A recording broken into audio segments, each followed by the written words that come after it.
Well, good day to you all. It's so nice that you decided to pop in for a little bit of a visit here this morning. So today I'm going to start by reading you a poem. Now, this poem, the first two lines of it is actually an Edgar Allan Poe poem called Alone. Just the first two lines, and then because I'm listening to it, I'm like, oh, that sounds like he's talking about me. So then I stole those first two lines and I made myself another poem. So I thought it's just always so much nicer when you can hear a nice poem with a accent that goes along with it. So let's just see how this comes out. From childhood from childhood's hour I have not been as others were. I have not seen what others saw. I have heard from a spring which others have not been attuned. I have believed from the start, as it was known in my heart, this isn't our first go round. Deep within the depths of me I have known this love, which connects all things, big and small, great and weak, communal and dismissive, cherished and ignored. It is this love to which we have dismissed, ignored, covered up with dislikes and spite. It is this love, the lack thereof, which leaves me to say, there has to be more to life than this. Anyways, that's the end of my poem. Take it or leave it. So we're going to be talking here today about how we're divinely protected. So I'm just going to tell you a couple things. So did you know that if you are praying, so there was these people who, work for the government and did all kinds of witchcrafty type things to people. It's real, telepathy is real. So these people do exist. They can do these things. And they said that if someone is praying, they can't do anything to that person. So if you're praying at the time, you're protected. Nothing can be done to you. So yes, I believe that is true, right? Because you're holding the intention at the time. You're connecting with the divine, so you are safe. So this is what I was told. So when I had the very first enlightenment that ever came, so this was a couple years ago now. So I'm at my cabin. I'm going through, the whole reason that I went there was to forgive my husband for cheating. I'm like, I have to, get over this. I have to forgive him, whether I'm going to stay with him or not. Totally separate issue. I need to forgive this man for myself. So I go up to my cabin. I accomplish this. I forgive him within the first, day or two. Have this enlightening experience that comes to me. And then I'm told when this enlightenment comes that my karma was cleared, that I am now free from karma, meaning anything that I have put out previous is now cleared and canceled. Like you reap as you sow. So what I've put out ahead of time, it's now like I'm even. My karma has been resolved. So I did something that could entail me receiving karma back. And the enlightenment happened the next day, and I was told that my karma was resolved. So, anyways, long story short, as short as it can be with a poem and whatever else, from that moment, I realized everything is all intention. So the only way that people can get possessed or have any negative attachments come to them is if they have been allowed to be there through fear. It's the only way that they can get in. So what do I mean by that? What do I mean by fear? So let's say that someone starts talking to you about these evil demons, and you start getting really paranoid and afraid, like, oh, I hope that doesn't attach to me. That's fear. You have now opened yourself up to because of this fear, that's what they like, because they vibrate at that same vibration. So they can attach to you because you're vibrating on the same plane, vibrationary frequency as those beings that are attaching themselves to you. So how can you prevent that? You can be like, oh, I'm afraid. What if that happens to me? Okay, first of all, here, if this is the case with you, I've been there. Been there, done that. Had a client, tells me she has a demon. I'm like, okay, let's deal with this. I've dealt with this kind of thing before. But there was so much fear that was attached to this that I left and I didn't feel right. And I continued to not feel right. To the point that I had to find somebody who could do a clearing on me, whatever. Like, I feel like this is out of my hands. I can't even take care of this issue myself. Why? Because of fear. I was afraid that this thing had left her and now attached itself to me. So this is way before these enlightenments happen. So it attached me through fear. Well, had some lady, she got rid of it. It was really my belief in what she was doing that was actually what got rid of it. I signed up for this thing and it's like, okay, well, she's going to do the clearing within this amount of time and whatever. So I don't feel good. Then she does it. And then, oof, I feel good. So yes, she did some actual energetic work, to help clear, because let's say that you could see my energy field. You have synesthesia.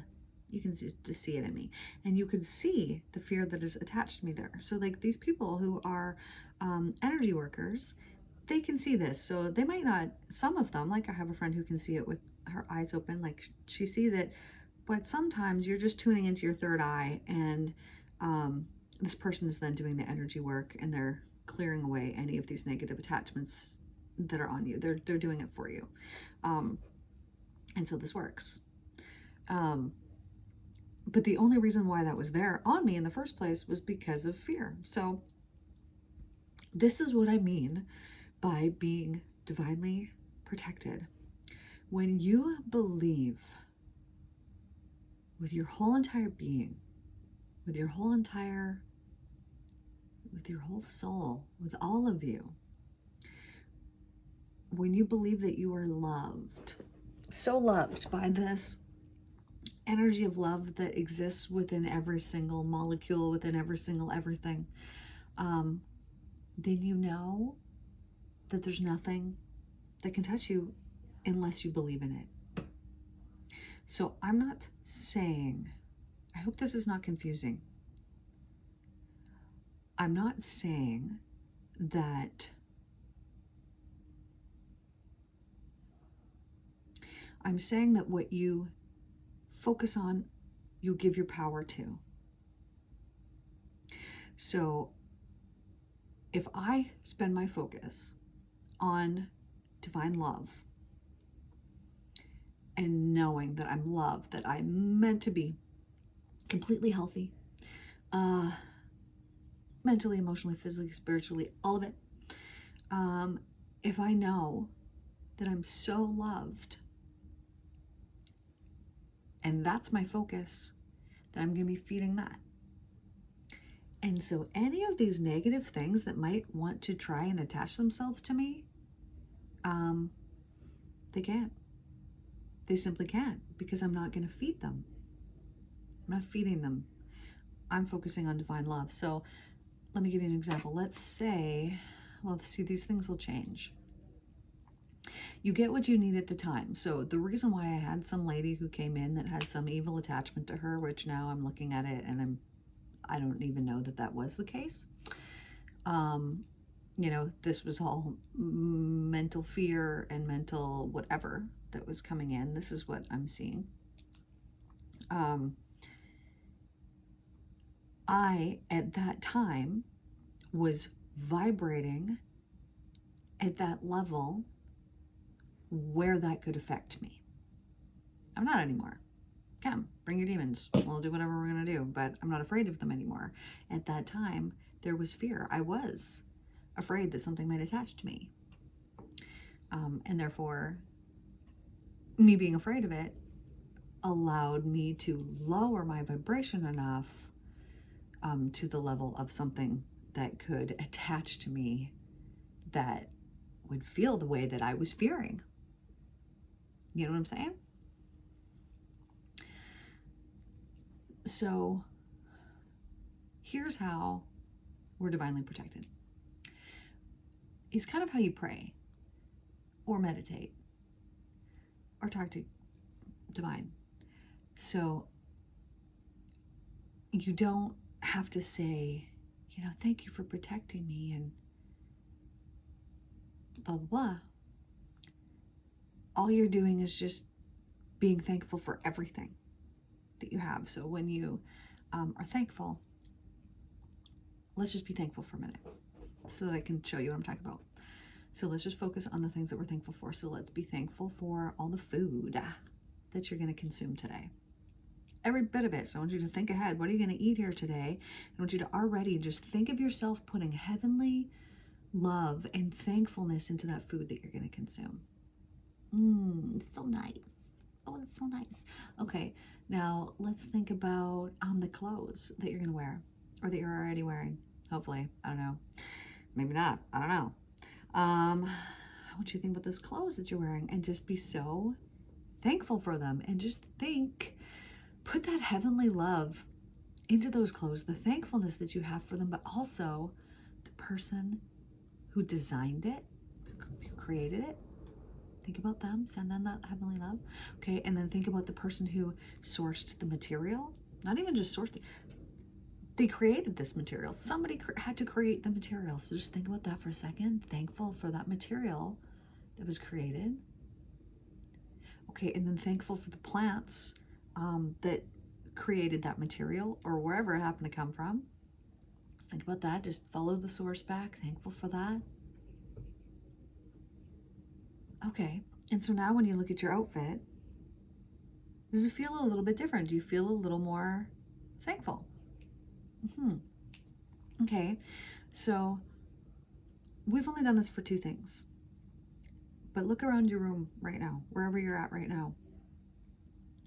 Is there 10 things, 20 things, 100 things that you could be thankful for?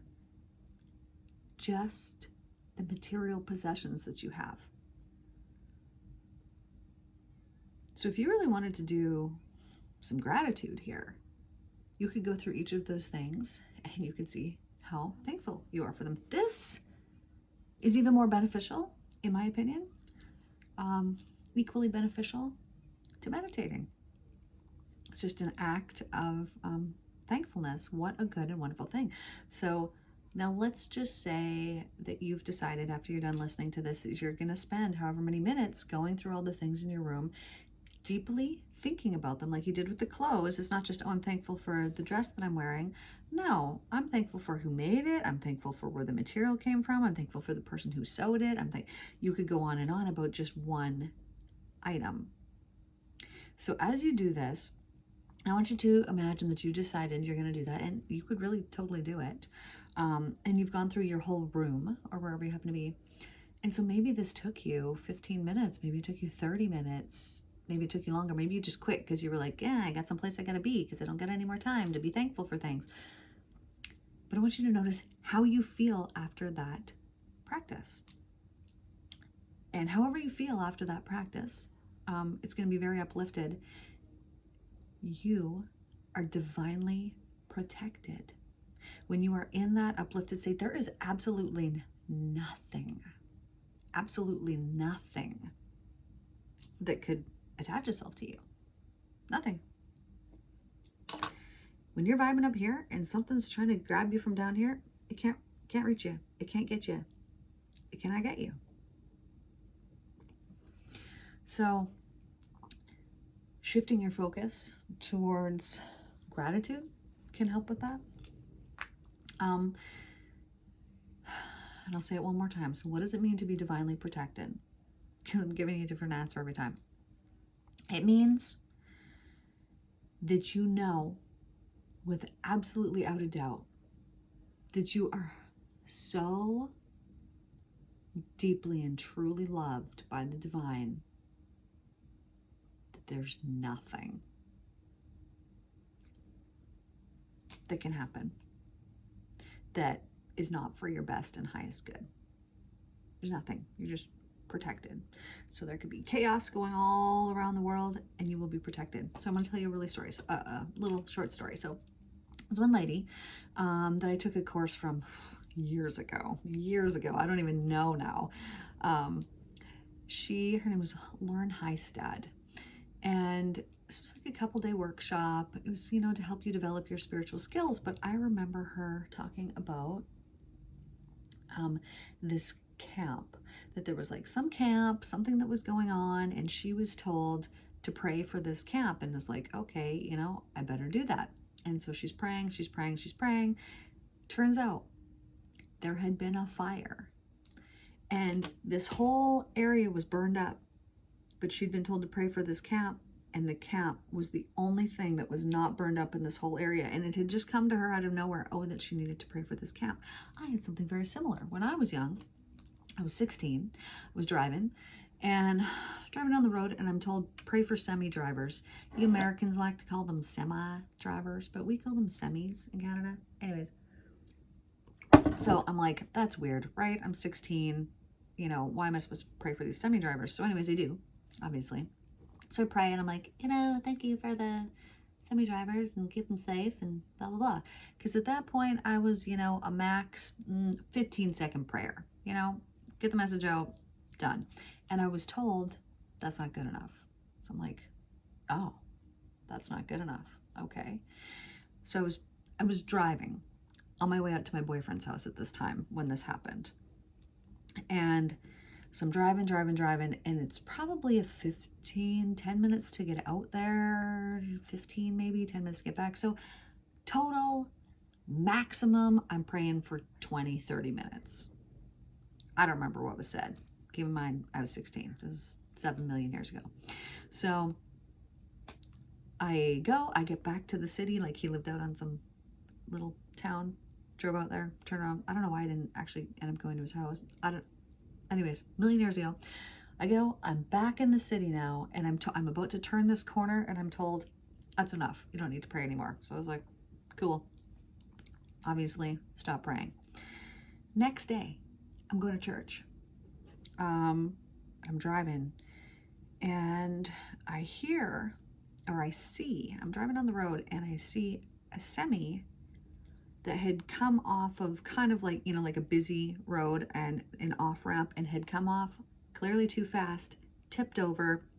The cab is smushed. The truck is destroyed, and there's stuff all over this really busy road. But I'm driving, it would be coming this way, and I would have been going this way on a split road. And so I'm seeing this, and I'm like, oh man, and thinking like that semi looked real bad. And as soon as I'm passing this, I hear on the radio, there's been an accident, blah, blah, blah. And the semi driver is totally fine. How that's even possible, if you would have seen this smushed up cab, obviously that was what I was praying for. And it didn't come into fruition until the following day, maybe, probably not even 12 hours later. So sometimes, we think of praying as we're asking God to do something for us, or the divine, please, do this thing for me, when really it's us. Because I was told as a 16-year-old to pray. I was told by the divine to pray for this. We're not really taught that in church, So what exactly is that? If I'm told, is it my energy? Was it my belief? Was it whatever? Still don't know. Haven't got clarity on that. I'm going to meditate about it this afternoon. As soon as I'm done here. That'll give you the answer next time. But,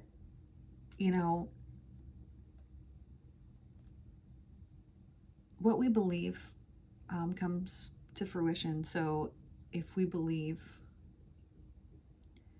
that negative things can attach to us, and that, evil demons can get us at any turn if we do this or that, then we're right. And so the way that we protect ourselves, we're all protected. You being here, listening to me, you are covered with divine protection because I'm speaking it right now in this moment and I'm putting it out there. You're protected. This does not mean that you won't have to deal with the karma from your life. If you're putting anything out there, if you're putting stuff out there, it's going to come back to you.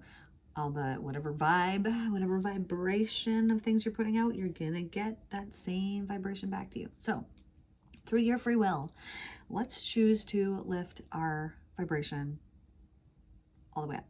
Okay, so let's just do a little experiment so that we can finish off on like a super high vibe. I know you guys are like, ooh, just read us another poem. Kidding. So anyways, we're gonna start. You're just gonna close your eyes and you're gonna start with like a little smile on your face. So close your eyes, little smile on your face. Okay, now I want you to just think about beautiful, beautiful flowers. And this is such a lovely time of year. Depending on where you live, there are those beautiful flowers that are starting to come out. And so just think about them. And I want you to think about the uniqueness of them, that not only are flowers all different shapes, but they're also all different colors. And they're also all different scents.